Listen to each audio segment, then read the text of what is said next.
چونیا کے قریب کنگن پور کے رہائشی 85 سالہ عطر خان نے 75 سالہ خاتون سے شادی کر کے 60 سال قبل ہونے والی محبت کو امر کر دیا۔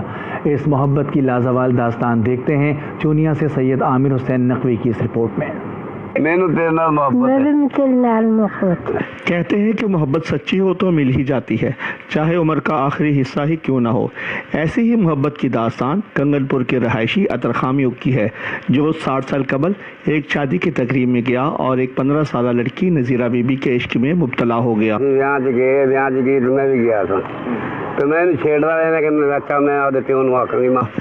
لیکن بڑوں کی مخالفت کی وجہ سے یہ شادی پایا تکمیل تک نہ پہنچ سکی۔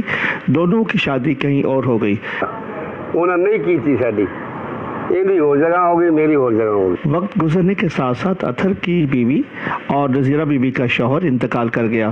اسی طرح دونوں کی ملاقات ہوتی ہے تو ان کی سوئی ہوئی محبت بھی ایک بار پھر جاگ جاتی ہے اور جوانی میں کیے ہوئے عہد و پیمان کو سچ کرنے کا ایک بار پھر موقع بھی میسر آتا ہے۔ لیکن اب حالات مختلف ہیں، دونوں اب آزاد اور خود مختار ہیں، دوست رشتہ دار بھی ان کے ساتھ ہیں۔ اس طرح عطر خان نے 86 سال کی عمر میں 75 سالہ دلہن نذیرہ بی بی سے دوستوں کی موجودگی میں انتہائی سادگی سے شادی کر لی۔ بڑے خوش ہیں شادی سے، بڑا پیار ہے، آگے اپنی سوچاں گے جو اللہ نے منظور ہے۔ دلہے نے دلہن کو منہ دکھائی میں 1000 روپیہ اور ایک چاندی کی انگوٹھی دی ہے۔ ان دو پیار کرنے والوں نے 60 سال بعد ایک ہو کر اپنی محبت کو یادگار بناتے ہوئے ایک شاندار مثال قائم کی ہے۔ کیمرامین طارق خان کے ساتھ سید عامر حسین نقوی، آج نیوز کنگن پور۔ خبریں اور بھی شامل کریں گے لیکن بریک کے بعد آج کے ساتھ رہے ہیں۔